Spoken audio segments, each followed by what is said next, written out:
Thank you for listening to the Red Eye podcast. You guys are why we do this. We love the stories that you have, and we love telling you the stories that people share with us. To help us reach more people and get the podcast really out there, we would really appreciate it if you left a review. It just helps our podcast be a little bit more visible. Thank you. For all of you crew listening, have you ever had one of those flights where you meet someone famous and end up scoring hot tickets to their show? Maybe you've been whisked off to a top club, drinks flowing all night, or been given a gift just for being your charming self. Well, today's donor was a queen of that sort of thing. A flight attendant who had a knack for turning her people skills into perks. She had plenty of stories about how taking the time to chat with passengers could really pay off. But there was one time she might have wished she'd kept her curiosity in check. One time when being a little too nosy almost landed her in very deep water. Doors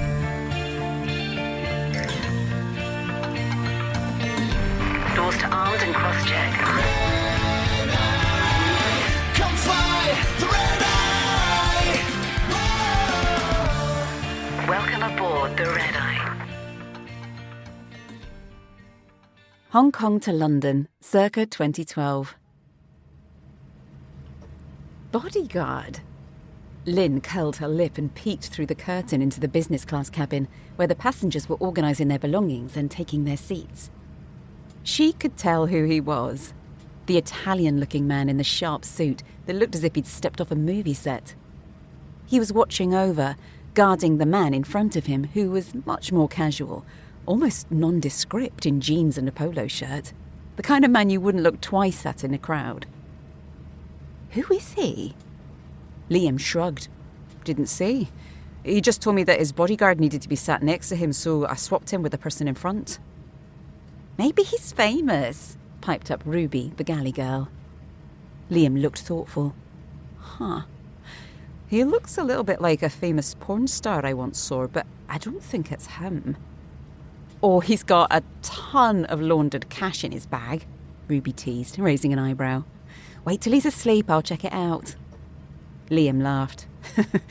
Maybe he's just a run-of-the-mill drug dealer. Well, I don't know why a porn star / cash mule will be flying from Hong Kong to London, Lynn said, folding her arms. But he'd better not be bringing drugs on my flight. After what her sister had gone through with a cocaine-addicted husband, her tolerance for that sort of thing was about 0. Porn and money laundering, however... those she could live with. Poor man, Ruby giggled. He's probably something really boring, and here we are inventing an entire criminal record for him. Well, whatever gets us through the night, Liam grinned, heading out the galley. Lynn laughed as he let the curtain fall behind him, her mind already whirring. It was going to be a long night, and her game was already set. If she could coax their mystery man to the bar somewhere between Hong Kong and London, she was quite sure she could find out exactly who he was. She had a knack of getting people to open up. She'd learned long ago that most people loved to talk about themselves, and, as much as she didn't like to admit it, she was inherently nosy. A midnight chat with someone who needed a bodyguard? That would certainly keep her awake.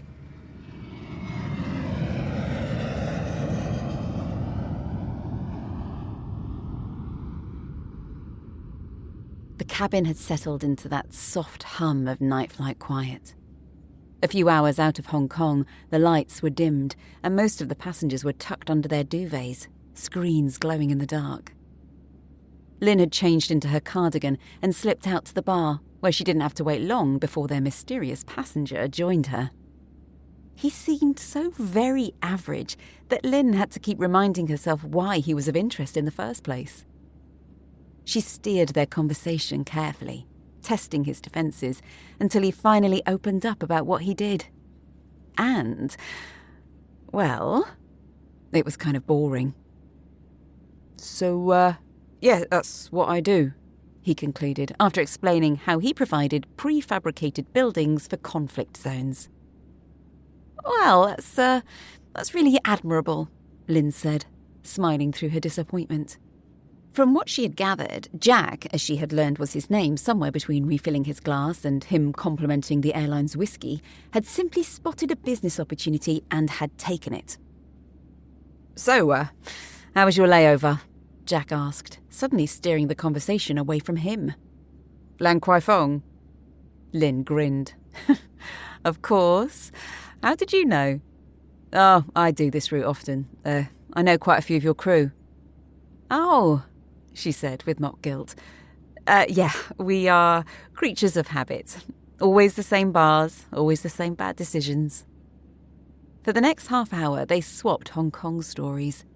Late nights, rooftop views, market chaos. Time slipped past unnoticed as the aircraft hummed over Russia. "Lin, I would really like to buy you a bottle of perfume from the duty-free," Jack said, suddenly earnest. The offer caught her off guard. Their conversation had been friendly and easy. She had the sense he meant it as a simple thank you, but she couldn't resist a cheeky test of the waters. "Oh, well, I don't think I can accept that," she said, a teasing smile tugging at her lips. "If you buy for one of us, you'll have to buy for all of us." "So that is what I will do," he replied, reaching for his wallet. "Tell your crew to choose a bottle each. On me." And £600 later, they had done just that. Jack might not have been a porn star or anyone famous, but by the end of the flight, he was definitely the celebrity on board. As the lights came up for breakfast and the first signs of dawn began to glow at the windows, Jack stood to leave the bar. "Lin," he said, handing her business card, "you and your crew have been fantastic. Come down to my yacht in Portsmouth one day. I'll take you all out to say thank you for looking after me." "All of us?" Lin asked, amused. "All of you," he said, smiling as he made his slightly wobbly way back to his seat. Over his shoulder, he added, "Make it happen." Lin watched him go, shaking her head with a laugh. Average, maybe, but interesting enough after all. And he had a yacht, just down the road from where she lived in Portsmouth. It's kind of handy. She'd never got to the bottom of why he had a bodyguard, but maybe she'd find that out on their next meeting.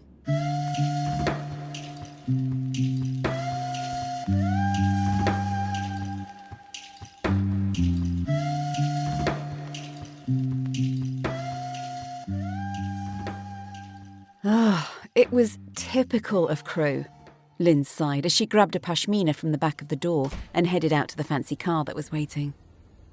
At the end of the flight, everyone had been up for a day on the water sipping champagne. But in the 3 weeks that had passed, one by one things had come up and people had dropped out, leaving just her and Leslie to fly the flag. It was fine, though. Leslie was an old friend. They were very similar to each other, and she was happy to just hang out with her. And she'd always wanted to have a day out on one of the yachts that were moored up just down the road. She'd often sipped coffee in the marina and imagined one of them was hers. And now, here was her chance. She, for one, wasn't going to miss it. She was surprised to see the bodyguard at the wheel as she climbed in the back of the car. "Hi, Tony. How are you?" She greeted him like an old friend. Tony flashed her his handsome smile in the rearview mirror. "All good, thanks." They drove smoothly through the streets, collecting Leslie from the train station on the way. The two girls, dressed to the nines and drenched in the expensive perfume their host had bought them, arrived in the marina as if this was just the life they led. Chauffeur-driven and delivered to what was the biggest yacht there. They both stalled as Tony signalled for them to board, shooting a look of disbelief at each other behind his back. "Bloody hell," Lynn whispered. Leslie grinned, half in disbelief. "Well, if this sinks, at least we'll go down in style." "Come on board. The champagne is cold," a voice called from above them. They looked up to see Jack smiling down from the deck far above their heads, 2 glasses of bubbly in his hands. And it was. The Dom Pérignon was chilled to perfection as it slipped down their throats. From the pristine white leather sofas on the top deck, the two girls could hardly believe their luck as they took it all in, looking down at the smaller boats that surrounded them and out toward the mouth of the marina and the English Channel beyond. Jack came and went, his phone seemingly glued to his ear, while Tony stayed close by, and a young girl moved quietly around them, topping up their glasses before they were even half empty. "Sorry about that," Jack said at last, dropping into the seat opposite them. "Had to call a man about a dog." "Jack, could I just use the toilet?" Leslie asked, setting down her glass. Sure. Down the stairs, far end on the right." Leslie felt unsteady as she stood up, a faint rock of the boat on the still water catching her off guard. She held the handrail firmly as she descended the stairs and stopped for a moment trying to remember what he had told her. In front of her was a narrow corridor, all polished wood, and the smell of beeswax hung in the air. At the far end, she could make out a living area with curved sofas and a bar on one side, the sunlight streaming in through the windows and catching the crystal glasses that were hanging above it. She walked slowly, regretting her choice of wedged footwear, and stopped at the first door she came to. Cautiously, she opened it, surprised to see that it was a bedroom. But across on the other side, she could see an open door, and through that, she was certain that she could make out a toilet.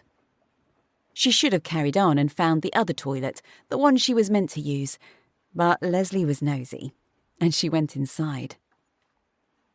She was surprised by how spacious the room was, considering they were on a yacht. The king-size bed was made with military precision, covers tucked into tight square corners at the end, cushions stacked neatly at the top. There were only a few personal items to be seen, a bottle of aftershave on the dressing table, a pair of shoes on the floor. Everything else secured behind doors, much as they were on the aircraft. It made perfect sense. She reached the toilet and stepped inside, her bladder giving a relieved pull, and sank onto the seat, looking around at the small ensuite that she'd found. It was tiny, and she was able to reach the wall in every direction. It had a shower to her right, a small sink to her left, and in front of her was a latch to somewhere unknown. She should never have pulled the latch. She should have resisted her urge to be nosy and just done what she was there to do. Because if she had just left that little damn latch alone, she could have just got on with having a nice day and sipped expensive champagne on her yacht to her heart's content. But Leslie was nosy, and she pulled the latch. As the door latch released, out flew tightly bound blocks of £20 notes and equally tightly packaged blocks of something, tumbling to the floor all around her feet, filling the space until she couldn't see the floor. The blocks were cling-wrapped and white. In fact, she noticed as she caught a glimpse of herself in the mirror, they were the same shade of white her face had just turned.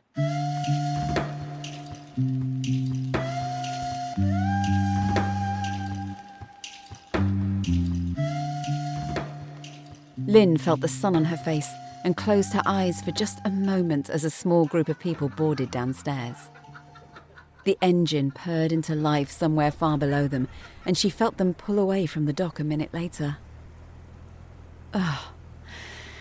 Yeah, this was the life. This was the lifestyle she had been chasing since she'd become crew.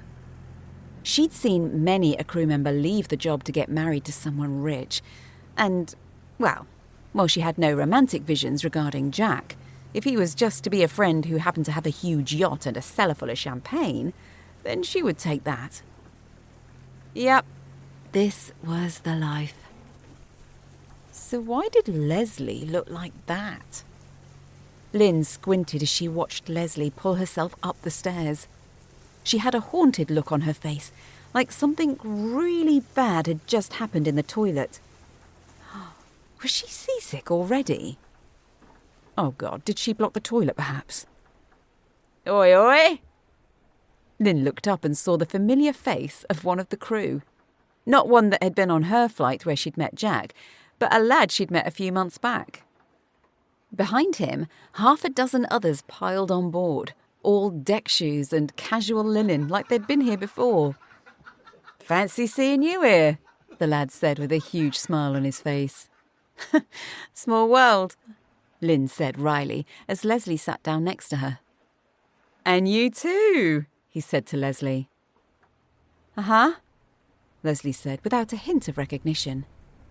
She didn't even smile back at him, just tapped Lynn on the leg to get her attention. Oblivious to her snub, the lad walked off, following the others into the cabin, and Lynn turned to her friend. "Are you okay?" Leslie shook her head. "Babe, we need to get off this boat. I've just seen a huge stash of drugs and money in his cupboard. I think he's a drug dealer." Lynn felt her stomach drop through the sofa, through the floor below, and straight through the hull into the sea. The sea that was sailing beneath them as they chugged past the border force boat that was moored up at the mouth of the marina and out towards the sea. "Holy shit," Lynn said under her breath. The two girls looked at each other with the same thought on their mind. Now they knew why he needed a bodyguard.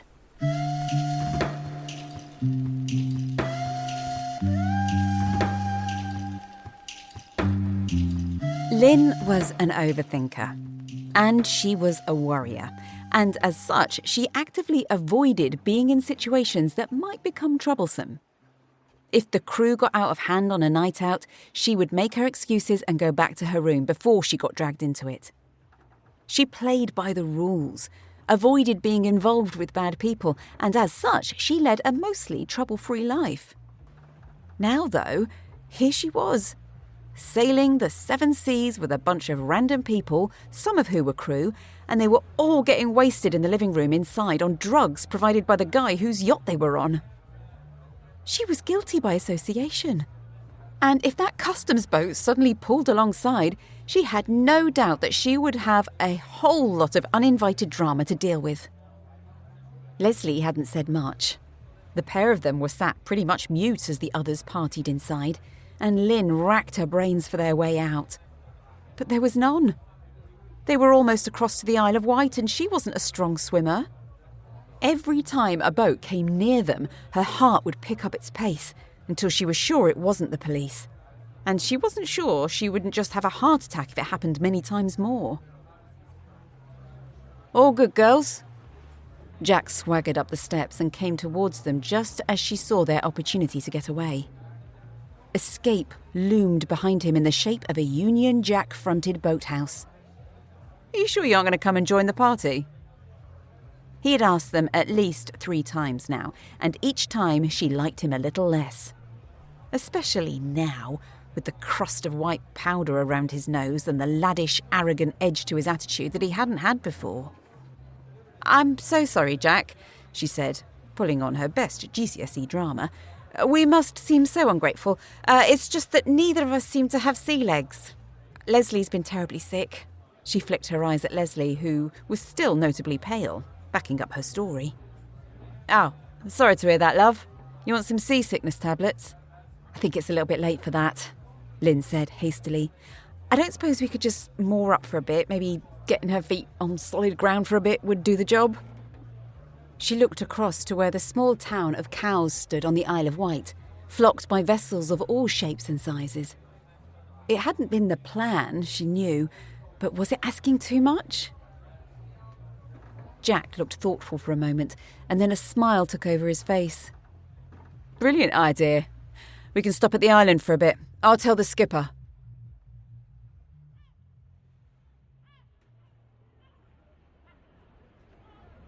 "I'll just take her for a little walk," Lynn called over her shoulder, putting her arm around Leslie now that they were finally off the boat. They hadn't had a moment alone to agree on a plan, but they both knew exactly what it was. The wooden walkway creaked beneath their feet as they hurried towards the shore, their wedged shoes clattering softly against the boards. Once on land, they slipped through a narrow gap between 2 buildings and emerged onto the bustling high street. "Keep walking," Lynn murmured under her breath. They picked up their pace, legs moving in tempo, weaving through the weekend crowd and heading for the far end of the dock where the ferry terminal sat. 2 one-way foot passengers, please," Leslie said quickly to the woman behind the glass. She paid in cash, her hand trembling slightly as she slid the notes under the window. Moments later, they dashed onto the ferry just as the ramp was lifting. Inside, they climbed the stairs and made straight for the bar. 2 white wines, please," Lynn said, breathless. They took a corner seat overlooking the harbour, half expecting to see Tony appear on the quay below. Lynn pulled out her phone and began to type a message to Jack. "I'm so sorry, Jack, but Leslie's not feeling up to leaving anytime soon, so we're going to stay on land for a while and get the ferry back later. Thank you for your hospitality. We had a great time. Enjoy the rest of your day, Lynn and Leslie." She ended the message with 2 small kisses to keep it friendly, and then she switched her phone off as they began to pull away from the harbour. Neither of them spoke. Only when the water between them and the dock widened did they finally exhale. The ferry sailed out of the harbour and started its path across the water to Southampton. Culshot Spit came into view on the left-hand side, and the 2 ladies had descended into some kind of delirium, caught by a fit of giggles now that they were off the drug-running boat onto the old dilapidated ferry. The wine was warm, the seats hard and worn, but neither of them cared. Out of the window, a small boat bounced at speed across the waves, and they watched as it passed close by. Border Force written boldly across the front.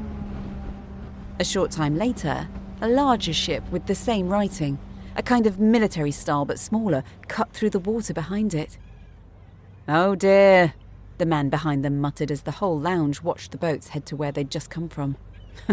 "Someone's been naughty." Lynn and Leslie both gulped back their drinks, each wondering if their suspicions were right and whether the authorities were now heading for the very same boat they had just left behind.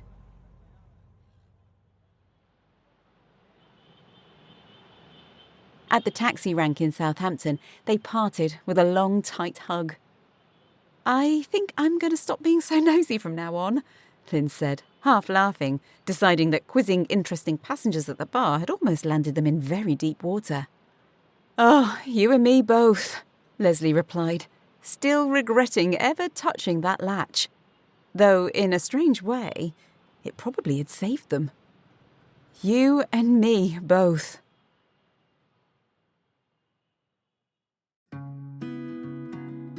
The Red Eye podcast is written by Kaylee Kay, narrated and produced by me, Ali Murphy. These stories are based on true events, but certain details, characters, and timelines have been altered to protect the innocent. Visit our website, theredeyepod.com, to subscribe to our newsletter and to find out details on how you can contribute your story for us to turn into an episode. If you enjoyed listening to our stories, please like, subscribe, and review. Thank you. Our author, Kaylee Kay, does an incredible job of taking these true stories and turning them into fun little episodes for the Red Eye podcast. But did you know she's already written 6 novels, and they are amazing? So if you want to read those, visit Amazon and search for Kaylee Kay, and I'll put a link in the show notes too.